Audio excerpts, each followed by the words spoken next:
Break! Það er ógeðslega gaman að horfa á því svona, þú varst að borða það hérna mitt. Þú varst að tala íslensku við kjartan og Siggi-Balli það líka. Siggi-Balli líka. Það er mjög fyndið, hann að taka þátt í þessu sko, hann tala íslensku alltaf. Það er mjög fyndið sko. Ingvar enn. Getur hann ekki leikið bara að rinda mig? Yes, Siggi-Balli það er free, ja. Þetta er alltaf meira kassa, það er ekki að open og svo, það er alltaf mest Íslendinga bara. Nú, þetta er ekki beint. Jú, nei það er smá lag sko. Það er tölvöld lag. Já, það er lag sko. Þeir setja sko, Twitch setur lag sko. Þetta er ekki út á tengingunni hér sko. Bara auðveldar að streyma þannig sko. Já. Það var 10-15 sekúndur eða ekki? Já, það fyrir 20, ég fara í mínútur svona. Maður lengi að geta að fara upp í mínútur sko. Nei, ég vil þeirra fast svona 20-30 sekundur. So for our English speaking audience, we are now live. Hi.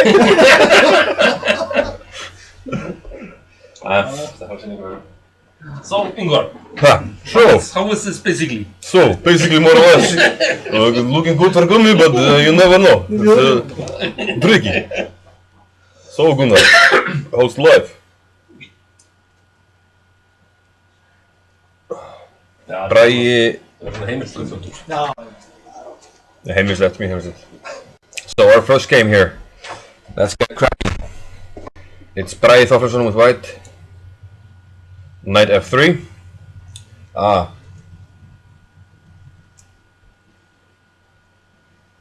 Basically more or less. Enough with the shenanigans. So Bragi white, and he went knight to f3. Flexible move and quite popular in this opening. And I think he did that because Gumi has been playing f5. And he tends to... Okay, he plays a lot of openings, but tends to stick to the same opening in the same tournament. So might be that he has been focusing on this opening recently. I remember one tournament in, I think it was in London, where he was playing the Czech Benoni, also with good results. But this time he's been playing the Dutch, the Leningrad, and Bragi opts for knight f3 and d3. This is rather, well, for experienced players, this is well known, because this was in probably the first book in the series, Secrets of Opening Surprises, by well, Geron Bosch, and published by New Chess. And Magnus Carlsen, when he was, yeah, I mean, he's still young, but it was like yay high, you know. But okay, he played a good game with white against an experienced grandmaster and beat him using this line. Gumi went with knight c6, e4. Black went e5, and white took on f5. And actually, it's just starting to look more like an e4, e5 opening than a knight f3 opening or a Dutch. So that's one of the ideas with this line for white.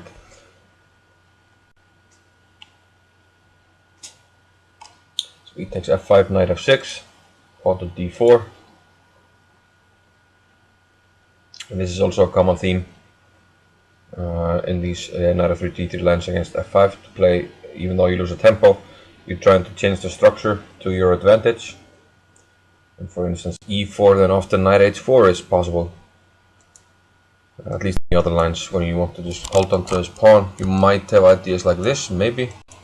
Might not be all that great, but it's an idea. And okay, for the time being, we're holding on to the extra pawn. And Minna took on d4, knight takes, and queen takes. Pawn to d5.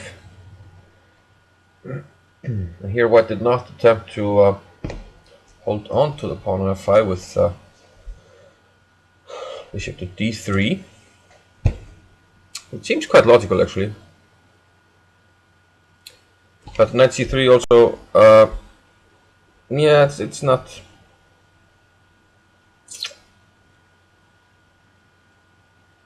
Yeah, at first I thought we had queen e5. You know, okay, played knight c3, and he took And of course we don't have this winning the bishop because black just pins the queen. So, so I'm wondering if something better than knight c3 could have been played. But on the other hand, like bishop d3, there's still something like c5. And maybe even c4 next move, trying to win the pawn. Let's turn off our phone. How about that? On the phone.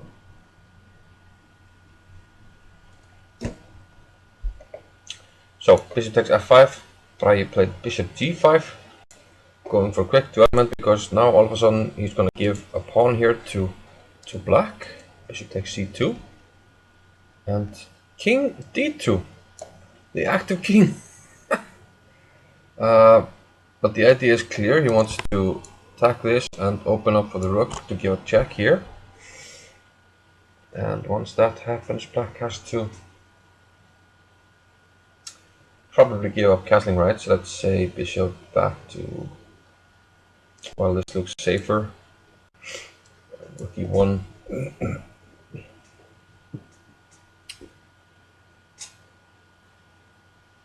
Yeah, and there are some problem lines like king f7. Well, not exactly problem lines, but yeah, if black has to take the pawn here, take the queen, and you're getting mate actually.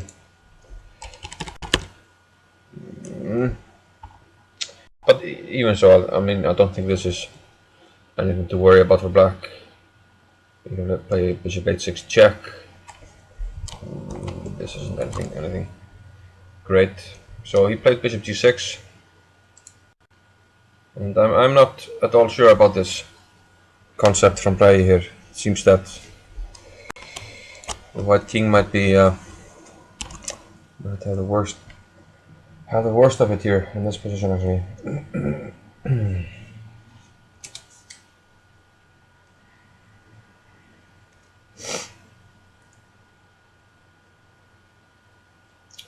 So let's move on and see some other games, but this is a very important game. Quick look at Gretarsson against Gretarsson. Hjörvar Gretarsson with white, Helgi Ásgeirsson with black. d4, d5, c4, c6. Nothing out of the ordinary here. Like I mentioned in an earlier broadcast, Helgi used to play the Slav.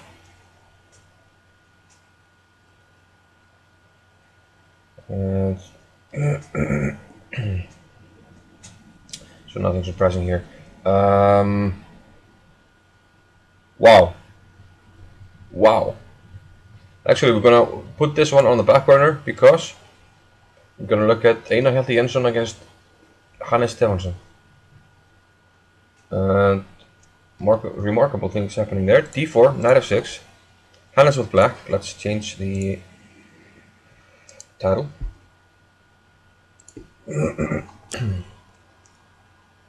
Wow. Wow.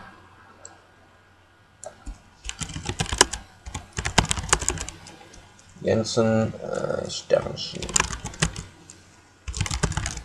So Hannes coming off 2 consecutive losses after leading the tournament. Now he has the black pieces against the well-prepared Einar Jensson with the white pieces. And he goes for e3, the Rubinstein variation. And it was just pointed out to me that the line black played here was actually is the main line, and black's approach was recommended by Ivan Sokolov in his great book on this variation, d takes c, bishop takes c4, e5. So well-known moves so far. This has all been seen before. d5.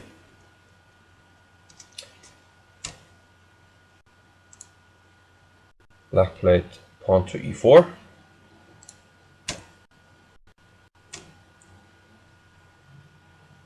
d5 takes on c6. Knight to g4.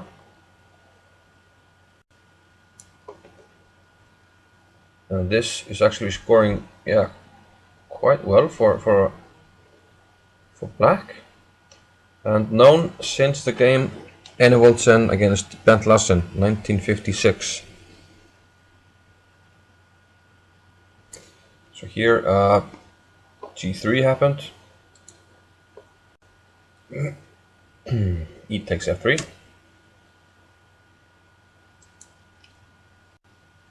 Queen takes f3.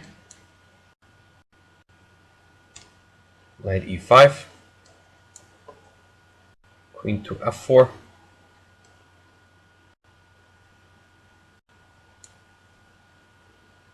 Bishop to h3.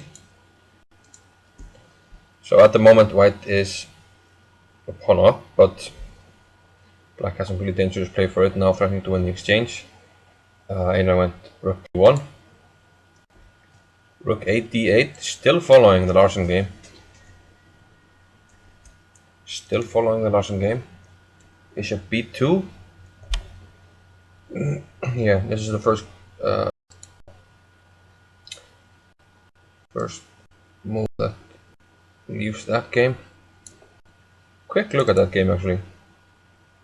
Enevoldsen against Larsen.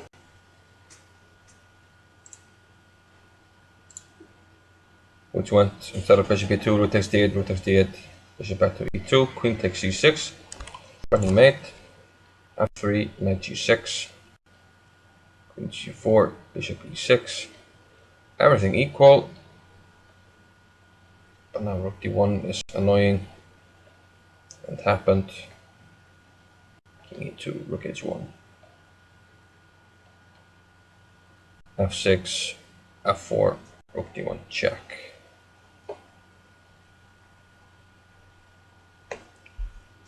And resigns because, well, king here, well, there's knight d3, and king here, it's also knight d3. And we take here next move, bishop e2, we can actually just take. So that was Larsen's game, but Einar played bishop b2. But now it's actually a lot more a lot worse, because queen takes c6, what do you do? Don't understand what. Seems like Einar overlooked something. But you can't really play f3 because we just take it.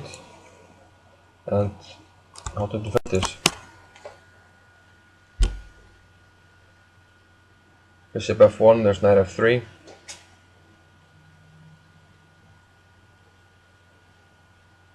Yeah, probably we have a nice line here, knight f3. Here. I'm thinking, no, I can play this. No. What's the best here?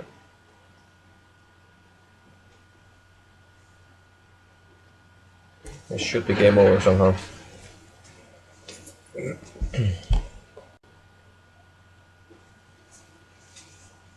I mean, worst case scenario we can win an exchange, but I have a feeling something even stronger here.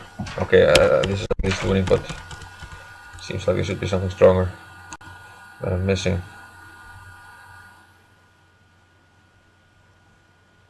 But Einar played e4 here, but that...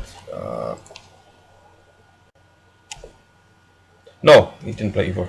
e4 is the computer's first move, but e4 of course drops the bishop. He did play bishop f1, so I guess we'll get the answer. Bishop f1, knight f3 check, king h1, rook takes d1, rook takes d1. Yeah, and of course just knight d2. At the end here, knight d2.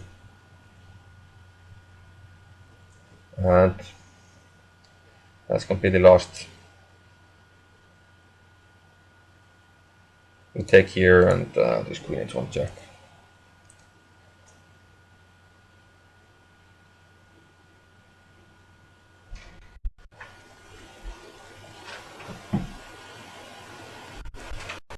Do we have something better here? Knight f3, king h1.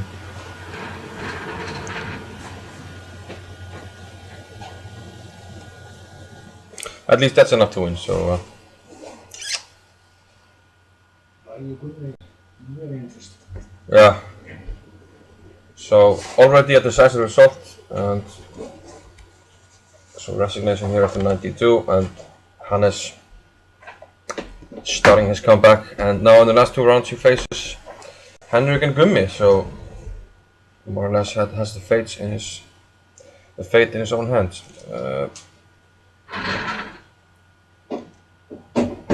Yeah, we started looking at Bragi Gummi. We only have 1 move since last time, so let's catch up with the other games. We started here with Gretarsson against Gretarsson.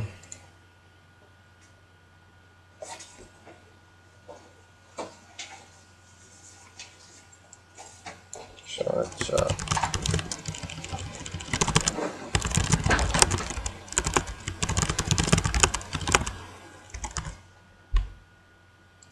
Hjörvar with white and Helgi with black.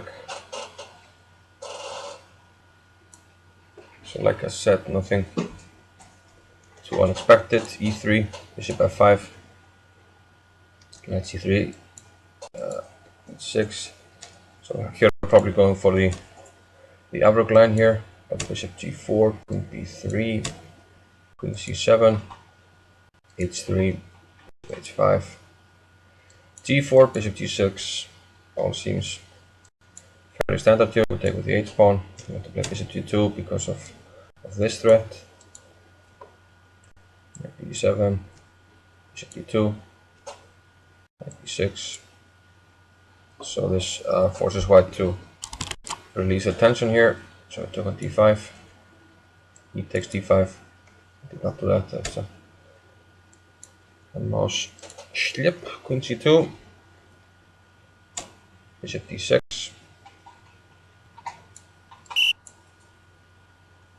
b3.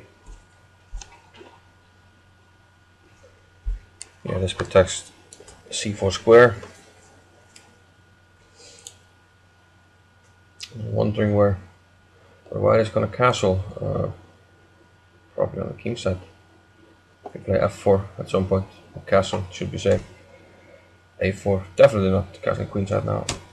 Knight c8, and that's the position.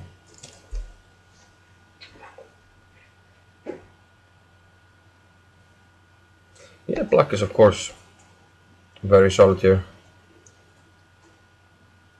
He's given up a bishop pair, but it's a very compact pawn structure, solid and no weaknesses.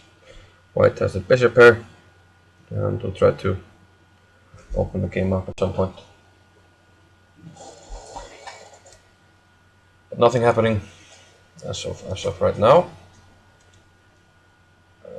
Héðinn against Gísla. Héðinn doing well the last 2 rounds, getting himself into contention by beating Stefansson and then Danielsen. If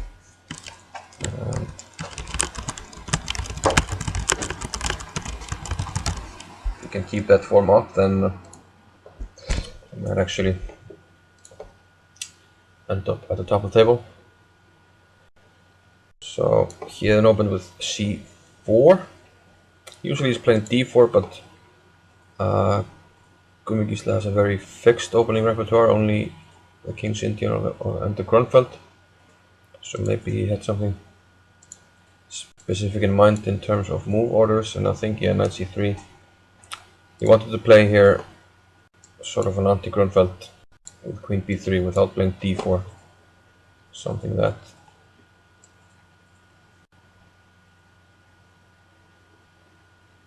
has been popular. And now after knight b6, since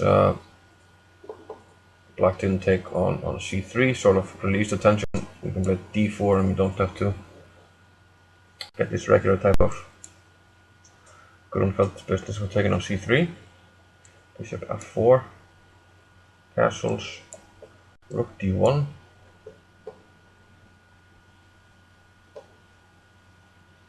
So now this makes the typical freeing breaks more difficult for black.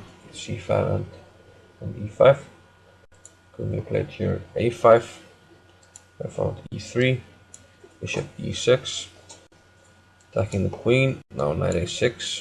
Well, not the rook, of course. Knight a6, Yeah, and this has further ideas of harassing the queen. White didn't want any of that, so he played a3, queen c8. Yeah, this gets the queen out of the line of fire here from the rook. Prepares maybe to play c5, maybe put the rook on d8. But most likely he wants to free up with c5, and that's exactly what happened here, c5. But having played a5 and c5, you also have weakened this square. d5 makes sense here, did he? No, actually castled.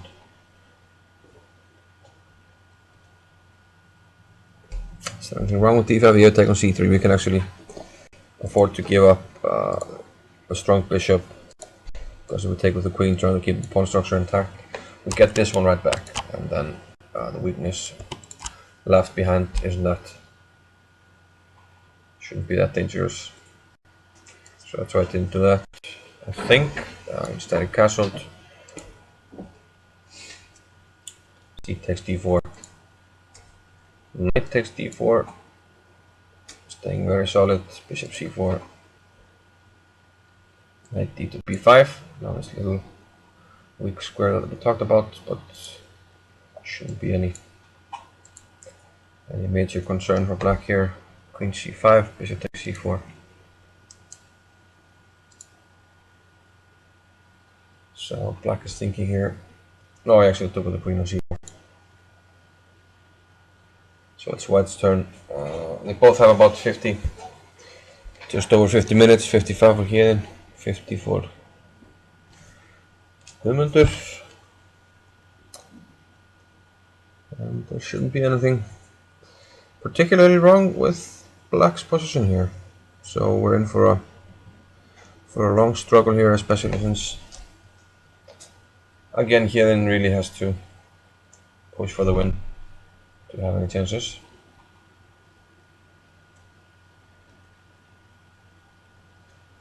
Moving on.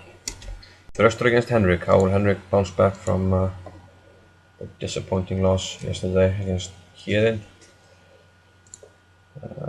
Thruster back to his e4, which he, well, plays almost always, but d4 against Einar Hjalti, but back to e4. Now we have the Scandinavian. These two played recently in Denmark, the tournament there. Thruster also with white, and then they played the Philidor. And Henrik managed to win, but that was because, well, Thruster reached too far really. He had a running perpetual with queen against two rooks, but played on for a win, and that backfired. He ran into some problems. So the Scandinavian with queen back to d8, which, yeah, has been more popular in recent years. Just trying to avoid any problems with the queen on a5. Usually it belongs on c7 anyway, so black doesn't mind the time lost. He will get a solid position most of the time, resembling a Caro-Kann structure. Bishop g4, h3. Caro-Kann structure, of course, with the pawns here. So that's why also black doesn't mind giving up the light square bishop, because he will set up his pawns like this, and that's indeed what happened in the next two moves. So it makes sense to put the bishop outside of his chain. Bishop d3, knight d7.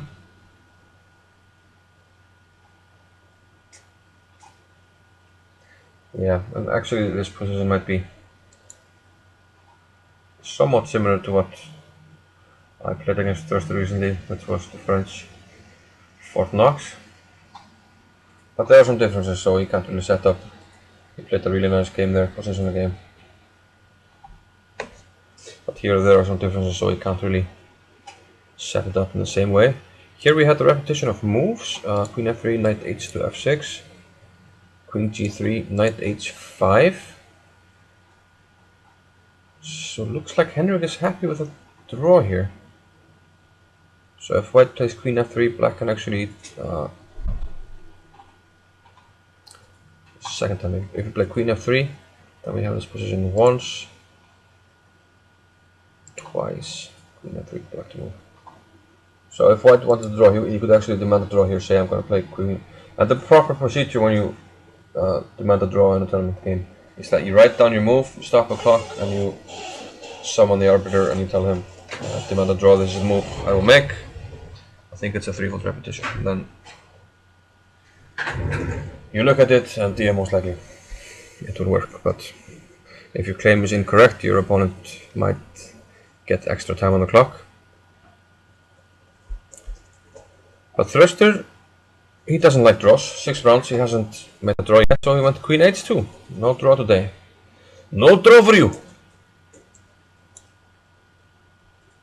Bishop e4, Thruster castled, Queen to b8. So wants to go for the endgame. f4. And note that this could also be just a psychological trick. Also, playing solidly, repeating moves. You want to exchange queens, but maybe you're just putting psychological pressure on your opponent. And your opponent will be thinking, "Oh, he wants to draw. I'm gonna punish him. I'm gonna punish him." But turns out your opponent didn't want to draw after all. He just wanted you to be overconfident. g4. Finally, knight goes back to f6. Queen c2. Now we have castling on opposite sides. a3 and hang on a minute. The zwischen Zug,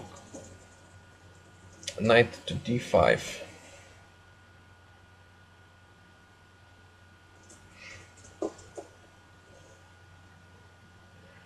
Yeah, here the computer liked bishop f8 going back to g7, I think, but Henry played knight d5. Where do we put this bishop? Surely not to c1, but this is not the only move. We have to keep an eye on this pawn as well. But it shouldn't be a big deal. Like here, bishop must go back. It might be good on g7, but then white can win the time back. However, c4 is probably not a good move, since we leave this pawn very weak. Okay, granted we can come back here, but that can pile up the pressure on this pawn. So unless we get something really concrete, which you actually do here with 96, so black has to watch out. But yeah, in theory he can, he can start with king d8 or something. But in theory you have to watch out for the d4 square, so c4 can be tricky. So yeah, now we have these 4 games, and I'm thinking actually we have an interesting game also in the challengers, where Magnus takes on his white against Davíð Kjartansson. And let's look at that one. Since we had one game finished quite early, why not keep an eye on some extra games.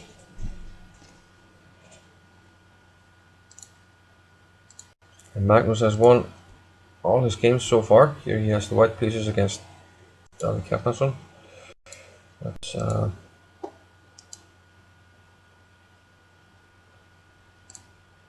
I forgot to change the name on the last game, which was Þórðar Danielsson. This one is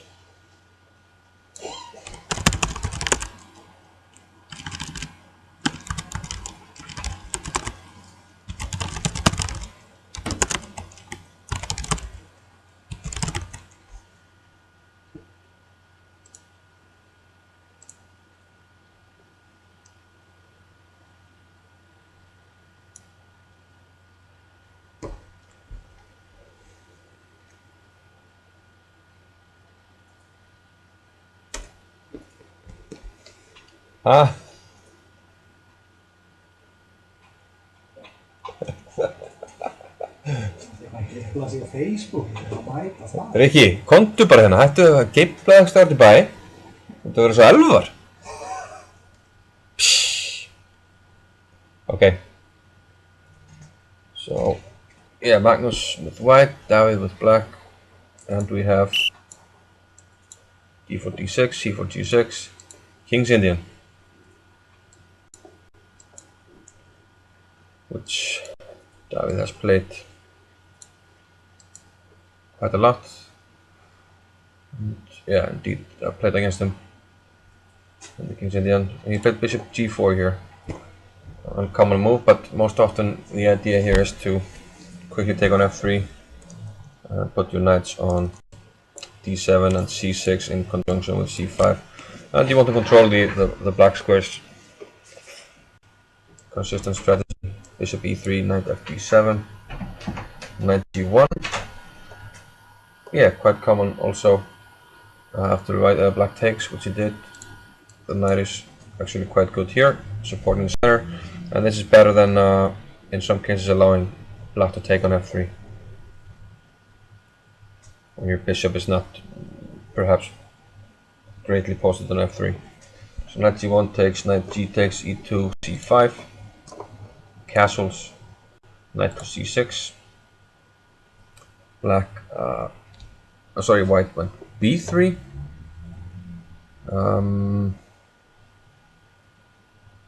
Okay, I'm not entirely sure about that move. Feels unnecessary, but at some point maybe you have to do it anyway. And now a6. So actually quiet development so far in this game. If you have any requests for games and the challenges to look at, we only have the top 5 boards, but let me know. Facebook, Twitter, Twitch chat. Many ways to do this, you guys. I try to follow and keep up.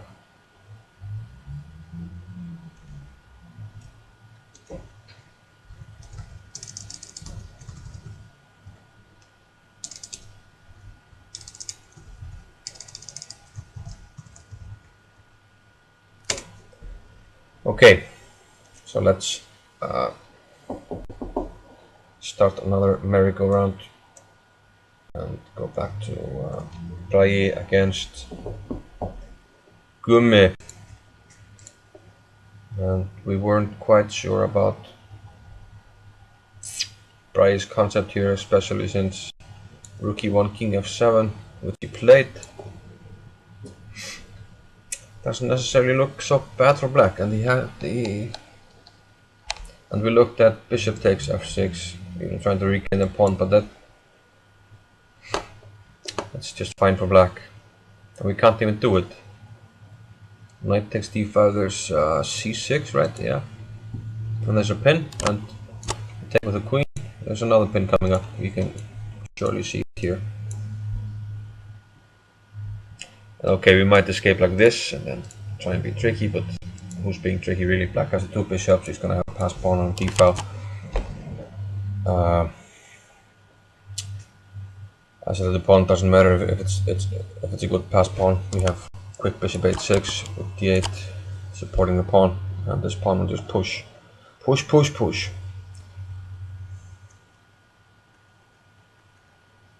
So can't really regain the pawn. And well, then it makes no sense to take on f6 to give up the bishop pair, so he played king c1. But I don't like this at all. Now black just plays c6. He's up this pawn. And this g4 just looks like some desperation. Black isn't really that far behind the development. That's only chance is some kind of f4, f5 or something.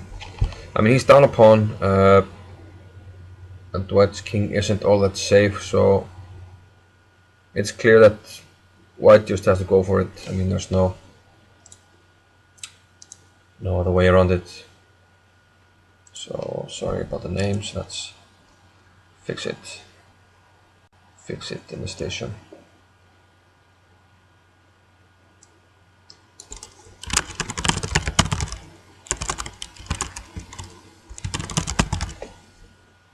So Very important game for Thorfinnsson. If he wants to contend here, he has to beat Kjartansson. But as it stands, I'm not liking those chances.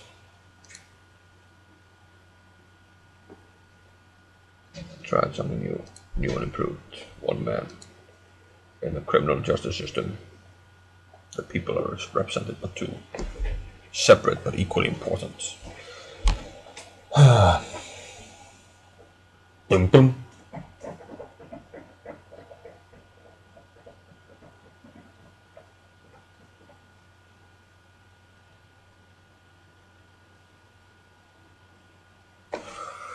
So yeah, okay, black to move here. Let's try and have an objective look without computer assistance. Black needs to worry about f4, f5 maybe. Yeah, but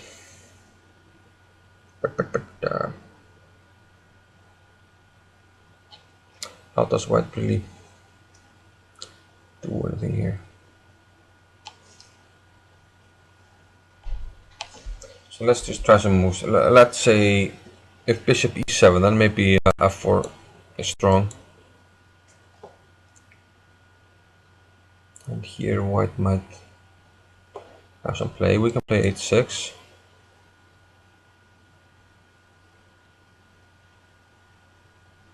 Okay, let's try f5 just to do something. Takes, so probably this is safer. And now where to put the bishop?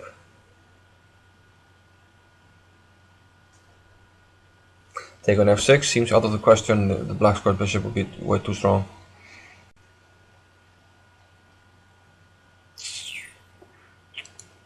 So let's try something. But I'm just not very optimistic on white's behalf. Maybe just something like this, and then put a rook on e8. Where does the queen go? Well, you can go to e5, so maybe not. Well, let's see. Maybe even this is not dangerous for black. King f8. Maybe this is not even dangerous.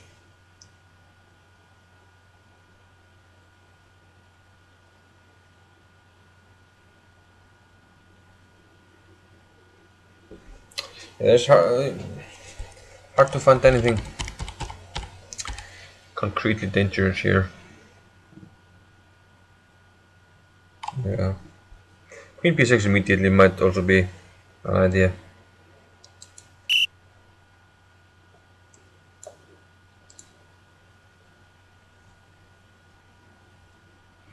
And once again, this seems fine for black. I mean, we don't want to exchange queens, so this move is coming.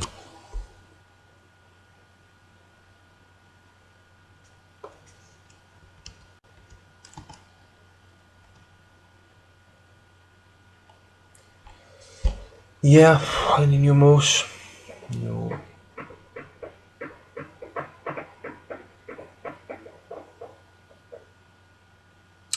Yeah, so seems like white's whole concept is backfiring.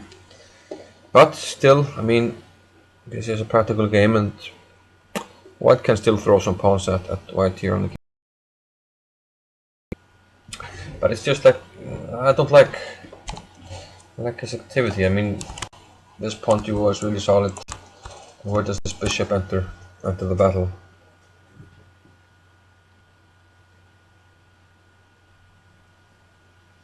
Yeah, so we'll have to see. So black to move here, and he did play queen b6. Okay, that's, yeah. And the queen probably has to retreat. The main problem is this, which actually threatens mate here. It's just met with rook e8. Queen doesn't have a good square. And once we move the queen, this is on pre here, so queen probably must go back somewhere, like d2.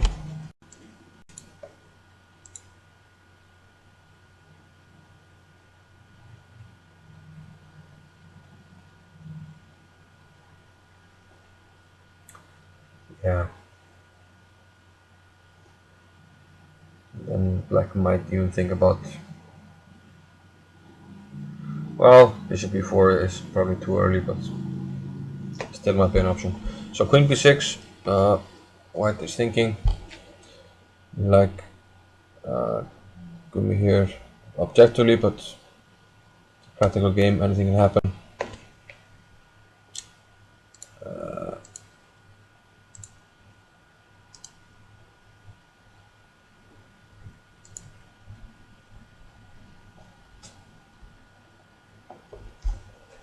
GK. Now it's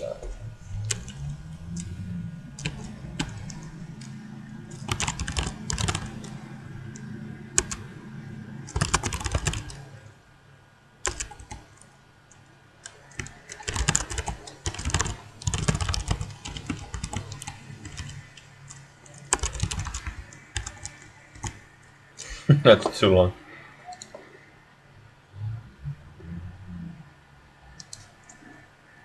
So it's Hjörvar White versus Helgi, and they're both Gretarsson, which means their father's name is Gretar,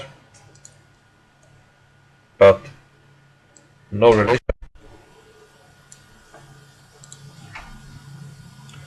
Other than that, they are both Grandmaster and they are Icelandic. Bishop f3, Queen b6, h4. So it might be that for the moment, White will keep his king in the center.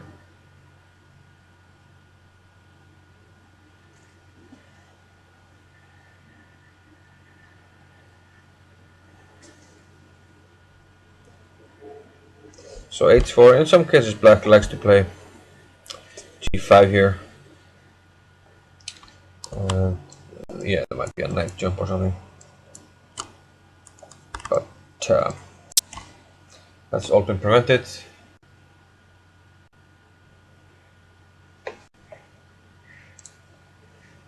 There's the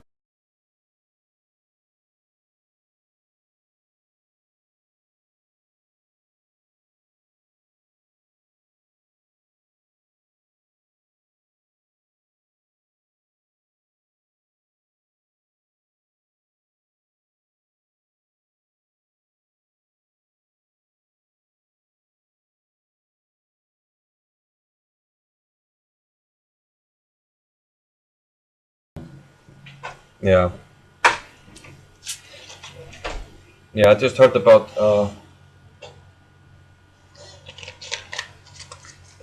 the Stefansson game while we were looking at it. Of course, I had the database on hand, but downstairs there was Grandmaster Helgi Ólafsson, who is not playing in the tournament. He has been national trainer for a while, but he might play this year for in the Olympiad and played in the Icelandic in the Reykjavik Open, had a good tournament, and he has an incredible memory. He saw the game just on the screen downstairs, and he said immediately, "Yes, yeah, this was played in Enwalds and Bent Larsen, I think in 1956. Omar, can you look it up for me?" And of course, absolutely correct. 1956, Enwalds and Larsen. Up to Bishop b2, which was a new move by Einar, but immediately losing. Stunning.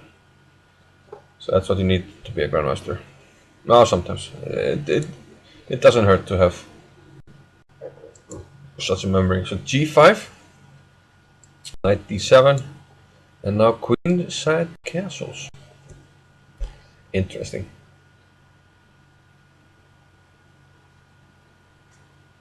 So white is arguing that even though he has moved most of the pawns in front of his king, that black really can't take advantage of it. You know, black has sort of the same problem. Most likely he will just castle queenside as well. Play knight d6 or knight d7 and castle queenside. Although he can't do it immediately, because once he castles you have to watch out for the d5 pawn hanging, a common theme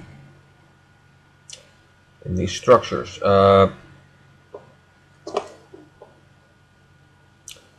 So black can't really castle kingside because white immediately starts attacking. There are not many defenders, and no sane person will do that. So black can't really connect the rooks, and therefore becomes quite tricky to start an attack for black.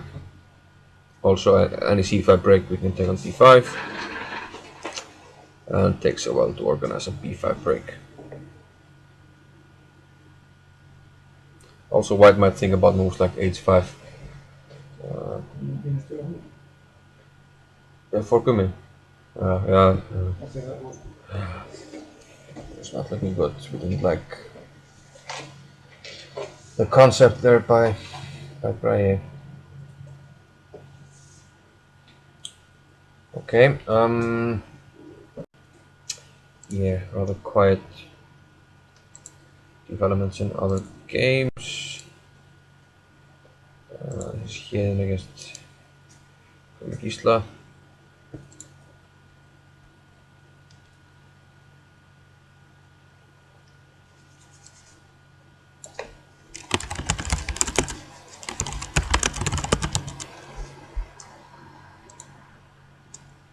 Or Sting Crimson against Gislason.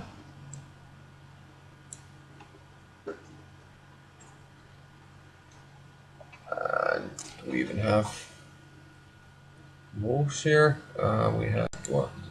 16, queen takes c4. And white wants to double on the file here with d2. Rook 8 to c8. e4. Trying to grab some space. Yeah, taking over d5 square, and in some cases bishop can go back to e3. Black with queen 6.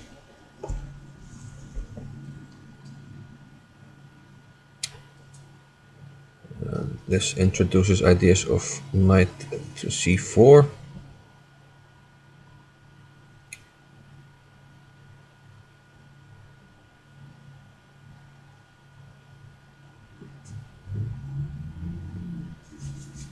So what does white do here?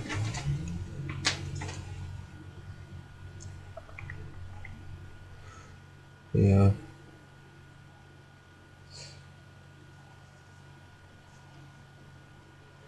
Some cases there's also some possible knight b4 maybe. Takes and there's a pin.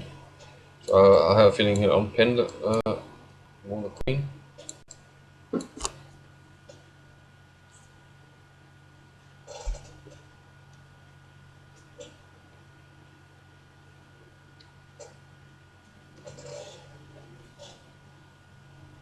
I want to have to double a knight c4. Maybe knight c4 is nothing to worry about. Let's say rook d7, rook on the 7. So maybe knight c4 is just giving away the d7 square and not really getting anything significant in return.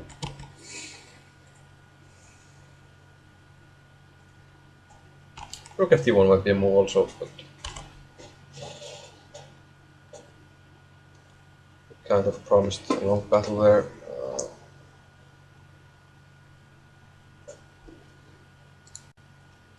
Sending moves in Thursday's game.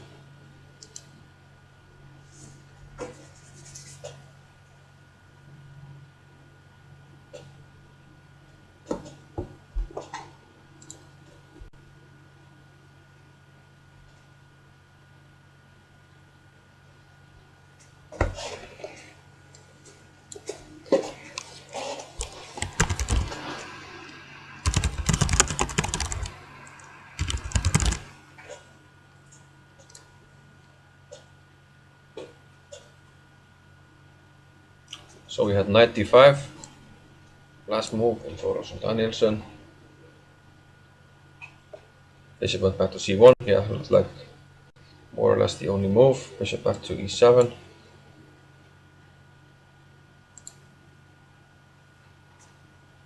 Yeah, I thought, yeah, f8 also made sense. But bishop e7, c4, somewhat metal move because of the d4 pawn. Knight 5 to f6. Bishop e3. And now an interesting move.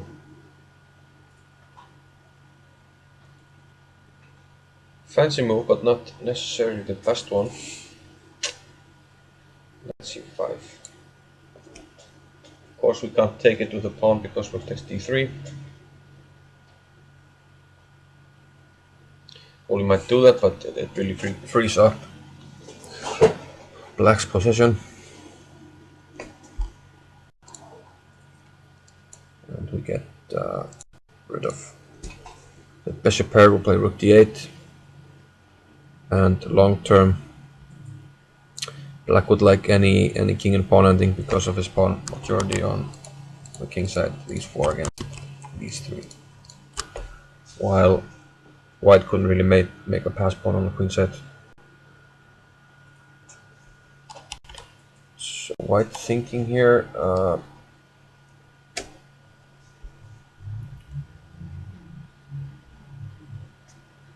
But doesn't really have a choice. Yeah, the thing is, if we slay here, black will chop everything off. Take. Bishop will come to f6, and everybody will attack this d4 pawn. We'll play rook d7. We'll put the other rook on d8, and the queen can also join at some point. You know, you can maneuver it. G7 or h8. They can also start harassing pawns with. Well, overall, white just has weakened his pawns a little too much, and I think this will be even be preferable for black. H5 is also a nice positional move before you start doubling on the d-file. So the question is, what do we do here?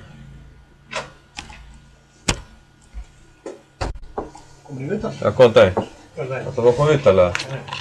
Interview.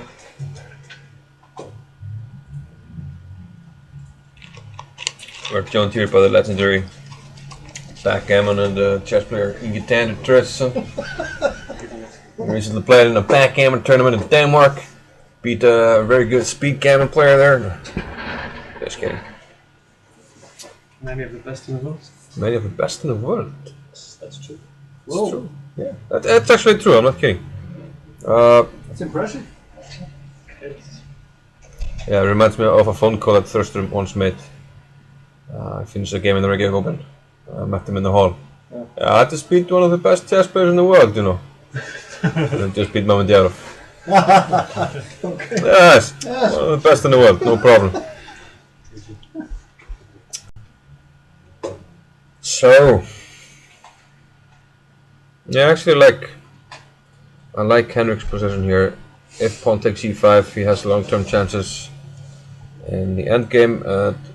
Also, if the bishop retreats, we take everything on e4, and I think black has the better position because of the pawn weaknesses. But maybe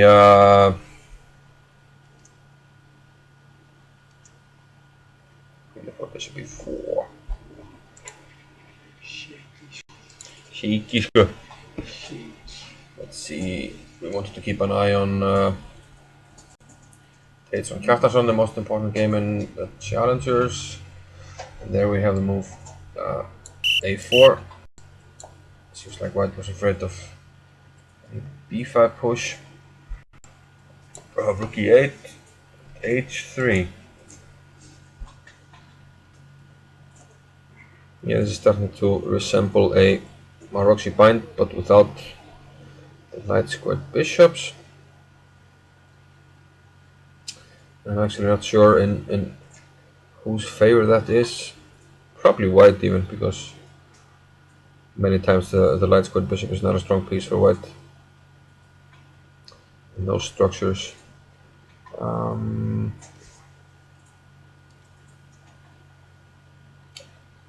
They've actually used, well, Magnus has 1 hour and 11 minutes, and David has 56 minutes. This game started 1 hour after the other, so we'll just keep an eye on that one.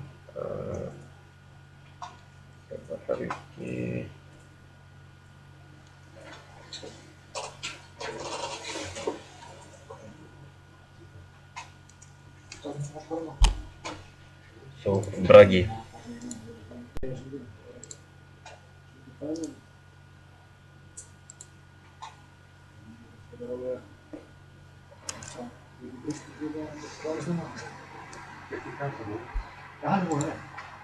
Yes, do we have results in Björgvin Krisbergsson's game? No. No? He's still battling it Still out. battling it out. Local legend, Björgvin Krisbergsson. Against young Robert Lou. He's playing against Robert Lou. Yeah, Björgvin. He always reminds me of when he beat me in the Landsbankamóti. Yeah. Was that last year? Or? No, he reminds me every year, but When was it? 2009 or 10. Really? I was sick, so I had to go home. So he got paired up, and so he got a bye. But Oh, right. yeah, I was afraid to meet him. So, Of course. Þau eru ekki í mig? Who wouldn't be? Once he beats the brother of the current leader. Óli Kjær? Wow. You actually beat him? Yeah, he beat him in Landsbankamóti. Oh wow. Óli Kjær? And Óli? then some people were laughing in his face, obviously. Obviously. And then Björgvin walked by them and up to the chess officers, arbiters, and asked, who am I gonna beat next? Who was next? Show me. Wow. Bishop to b4, white to move. Not as white even. Continue. This looks like a possession from Hausmann TR sérflokkur. Which game? Þorfinnsson Kjartansson. Oh yes. Kjartansson is very happy with his position. Local humor. Yeah, I mean, he's just up a pawn. Not clear how white even increases the pressure. Oh. What does he do now? I don't know. Yeah, I felt like the only idea was to push the f pawn or something, but now that they put the queen on f4, that's not possible. I mean, something like this, but Bishop takes c3. yeah. But I don't want to give up this bishop.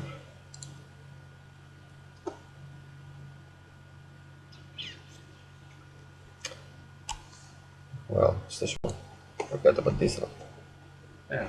Yeah, that's actually quite good for black. Game over-ish. Yeah. Yeah, maybe even this one because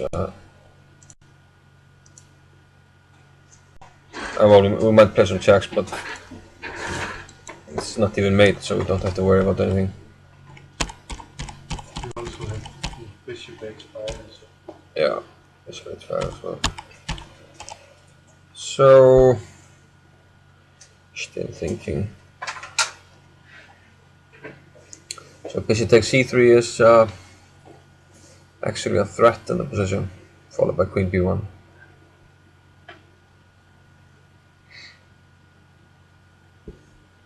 So maybe something like this. With d4 we might turn this. And here's our funny line. I think this is Barry's only chance.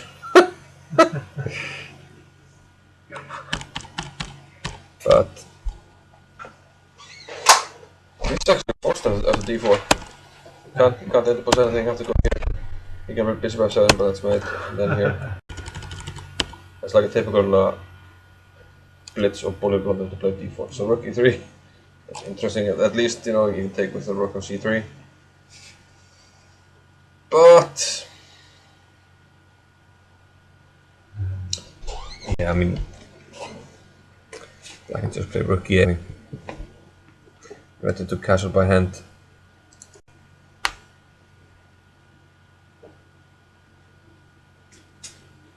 horrible, I think. Yeah.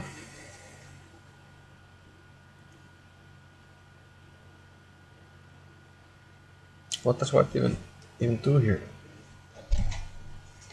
I mean, if you take on e8 and black is just developed, threatening rook e1, still threatening bishop takes c3. Yeah. Rook f3. Yeah, maybe. Just to keep things alive. Rook d1, what is that? Rook e1, you have to retreat it. I think bishop takes c3 maybe.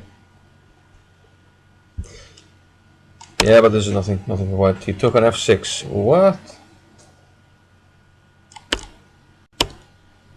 He took on f6. Okay, g takes. And now what? Now rook e3 or?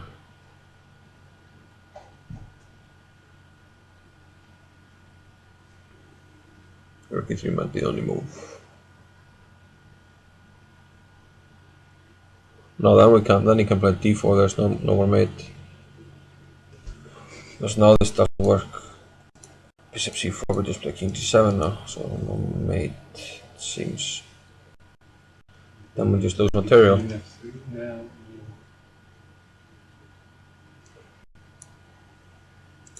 Yeah, it's probably the only move. Right now we can't allow black to take on c3, so queen f3. But what if d4 now?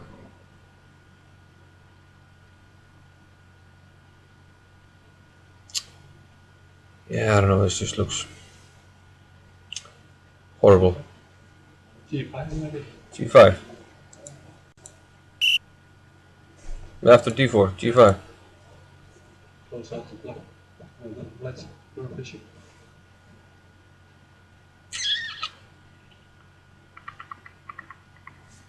And bishop c4. Yeah, it's an idea. It's an idea. Yeah, I want to play c5, but then rook e7 becomes a possibility.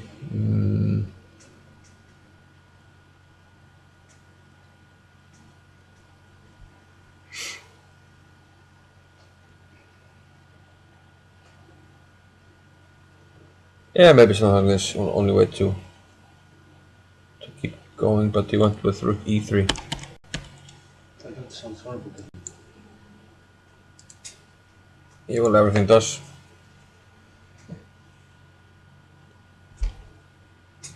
Looks quite bad for Bragi here. And if that's the case, then Gumi will retain his lead. And what's more, he's very close to a GM norm, which would then be, I believe, his second norm. If he wins this game, he needs 1 out of 2 in the remaining 2 rounds.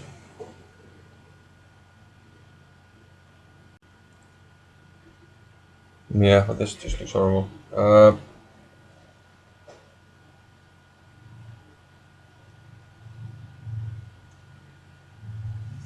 Rather slow developments in the games right now, but having said that, gonna have a quick look at Þórhallsson against Danielsen.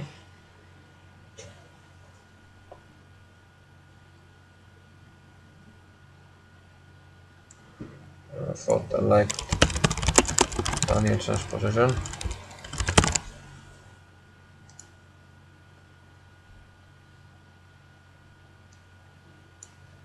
After knight c5, bishop c2, and he did indeed take bishop with the other one. It doesn't really matter, but let's keep it correct. Bishop takes, knight takes, queen takes, and yes, he did play this move that I mentioned, position move, h5. Then followed g5, and here I actually thought, what? I thought black was better here, just piling up on d5, put the bishop on g7. Looks a lot better for him, but he took on g5. F takes g5, queen g3, and we can't play queen g2 because this hangs. So king h1, took on h3, king g1, queen g3 back, king h1. And here it says queen c7, which just can't be wrong. Probably, most likely they already agreed to a draw and they're analyzing the position. But I'm really surprised if Henrik actually went for this, because I thought he had a good position and didn't need to force anything.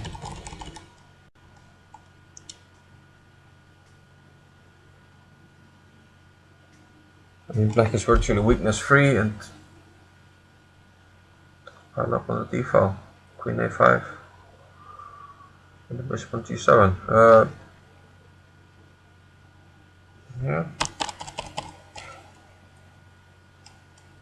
Yeah, of course, they agreed to a draw, so the electronic board says queen c7, but that makes no sense, so probably they just started to analyze on the board before anything happened. So a draw was agreed here because of the perpetual check. So already we have 2 decisive results. Well, I thought actually Henrik would try for more here, because still has a chance if Gummi loses a game, but it might be difficult now with the draw, but we'll have to see. And this is the first draw for Thurston finally in the 7th round after 6 decisive games. So okay, 2 decisive results and slow developments in the other games, except for maybe Breiðan against Guðmundur, which we think might be close to winning for Gummi. I'm going to take a short break now and then we'll come back.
Sérstaklega þess aðalega. We're back.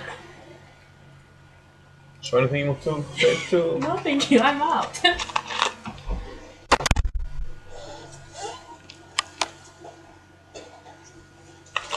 Yes, we just left you with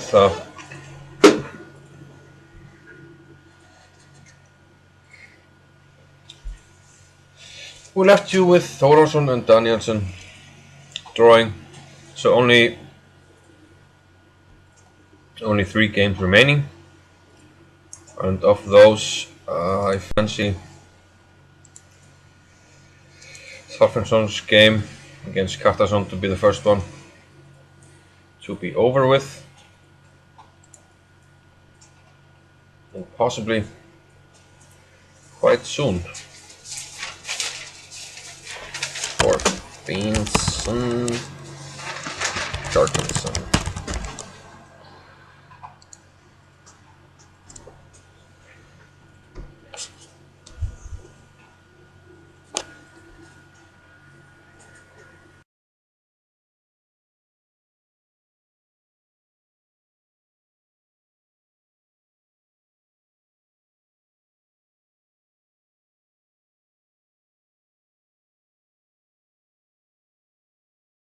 Sick fusion. So Confusing. confusion in the station. Confusing station. Rook e3 and the natural rook a to e8. Perhaps, well, probably doesn't matter which rook. And I don't even have any ideas for white to do anything here. It just looks. Oh. Is black completely winning here? Yeah, seems like it. Up a pawn, bishop pair, better king. Extra center pawn, which is advanced. Ugh. So it seems that everyone You will want to say something or? In Albanian? Spanish? It seems that everyone was taken off guard in the opening today, or what?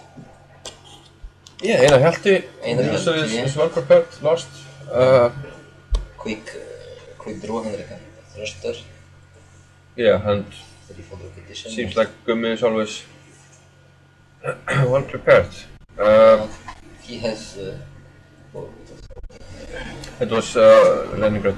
No, not Leningrad, but it's So Dutch. it's his main. He's been playing Leningrad in his tournament. Yeah. Yeah, he seems to always have like one weapon for each tournament. Yeah. But Okay. he changes up a lot. Like I was talking about earlier in the broadcast, he had played the tournament in London and he played the Jackpin on you a lot. Yeah. So he seems to switch around, but maybe he prepares for specific tournaments. Yeah, rook a to e8. Okay, he played bishop d3. And black will just keep the bishop on g6. There's no need to create any weaknesses.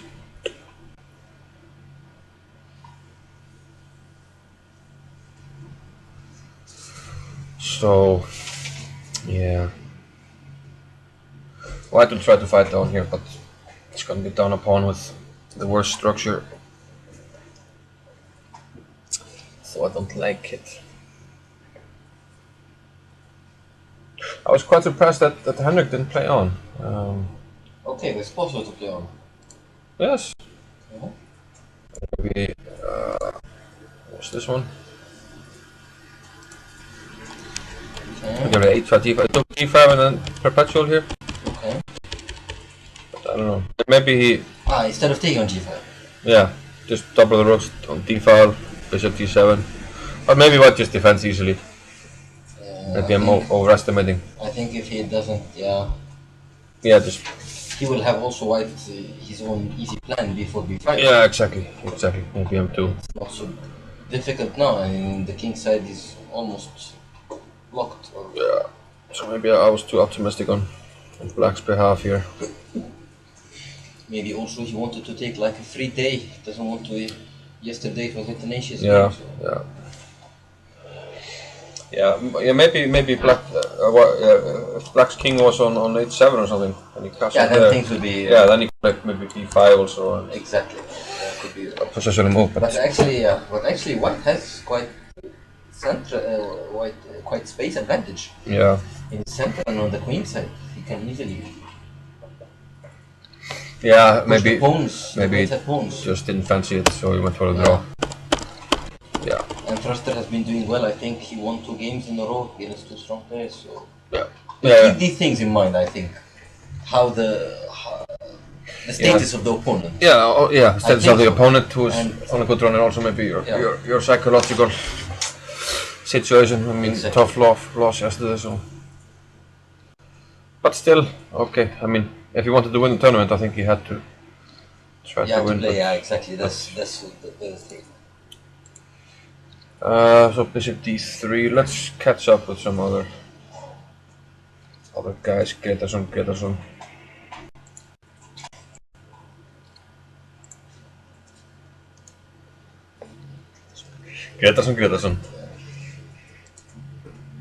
I mean, it's like Williams against Williams, Johnson against Johnson. It's very strange after the loss of Einar so quickly. He was congratulating him. He was telling him, "This will secure me not being the end of the table." Oh. So it's Gretarsson HJ against Gretarsson HE. Or Helgi against, well, Hjörvar against Helgi, as we like to say it. We use the first name in Iceland. 96. This is where we left off. King B2. King F8. Wants to keep the rook on the h file, not castle. Isn't Black in very good position? Black seems very solid. No weaknesses. And everything seems to be under control. Okay, it looks to me a little bit strange, the idea of rook e8 and rook e7. Normally you try to push b5.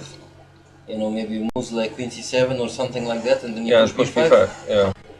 But I'm not sure if you're trying to stop e4 or what with the idea of putting the rook on e5. It looks to me like a queen's gambit exchange variation. Yeah. Setup, you know, the Carlsbad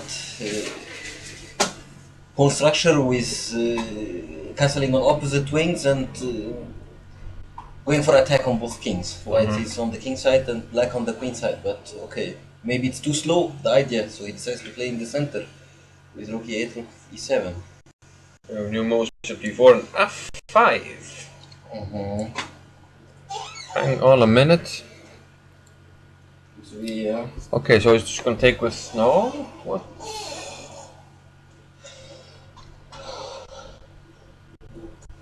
f5. Okay, there's a trick here. Rook h6. And now I can go to g5. Am I missing something? Knight e4, yeah, that's a nice. Yeah, but Nice in move. general, opening this G line and H lines, I think it will be in favor of. Okay, White. takes now. This guy's attacked. I mean, you don't need to take on G6. No, but just Yeah, to continue the variation. black. Well, we can take a b4 check. No, but that's still queen penetrates. Must be bad. Okay, yeah, this is I think horrible. taking on G6 is premature. Then you. Yeah, but we don't have to take. Yeah, maybe just typical moves in this. Rook E G1. Simply capitalizing on the G line. Yeah, there's f5. I think the rook is doing nothing on E1 anyway. Yeah. This I f5 don't move looks a bit, perhaps too G4. ambitious. I don't know. The G pawns look to be very strange. Yeah. The G6. But I was gonna say that, yeah, in this position that. But there must be an idea behind F5. Okay, let's try to think deeply. F5 takes, and I thought there were no pawn breaks here actually. I think now, yeah, White should take more or less on F6. Yeah, maybe we can take with a pawn. Yeah, that's what I want to see. Yeah. But you can always have, you know, bishop takes knight That's first, this. Yeah, we can take one. and then you net a pawn. But I don't know if this works. Or I think it's quite dangerous. Even if you try to play rook EG1, you know what I mean. That would be very dangerous with rook EG1 even. This can't be what black is going for. It's really So he has to take with the knight, I think. Oh, he played bishop F3. After f5? Yups. Okay.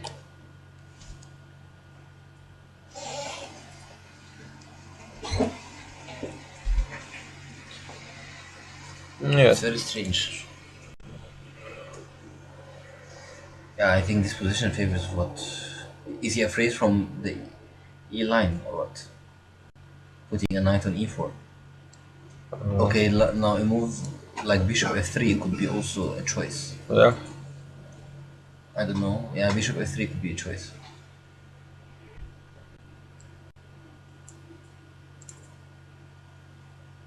I think he's worried about, I don't know. I'm just, waiting for the knight on e4.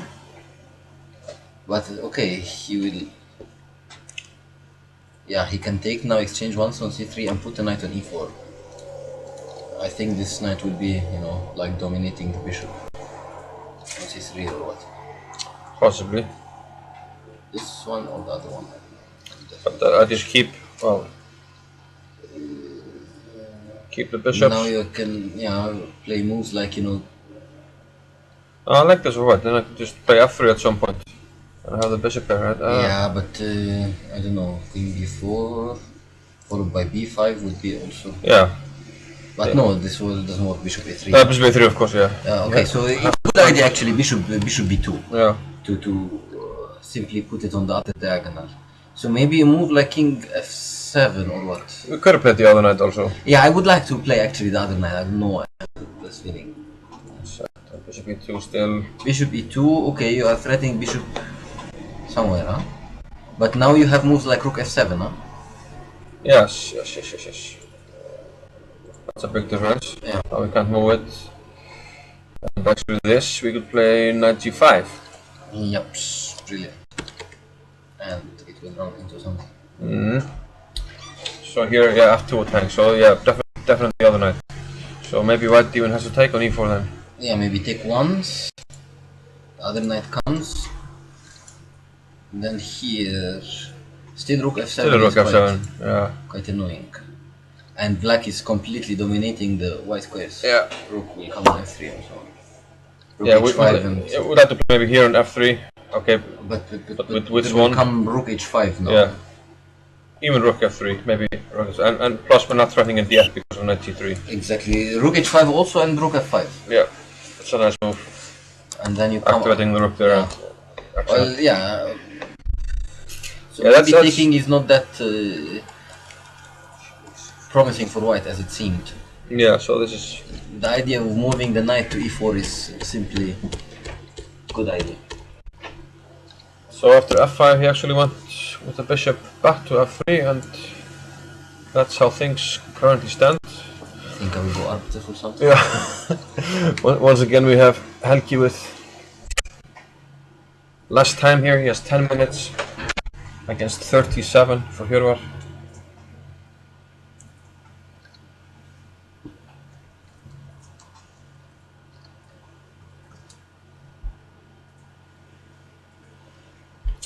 Question what's wrong with h5 when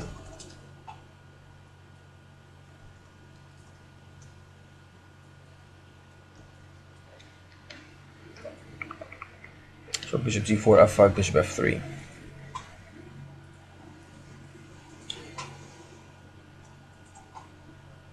So when do you want h5?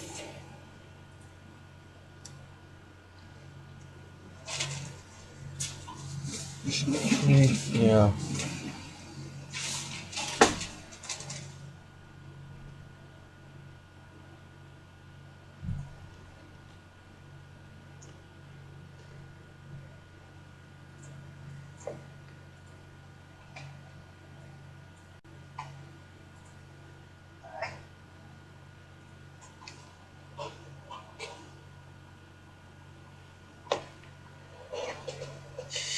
What?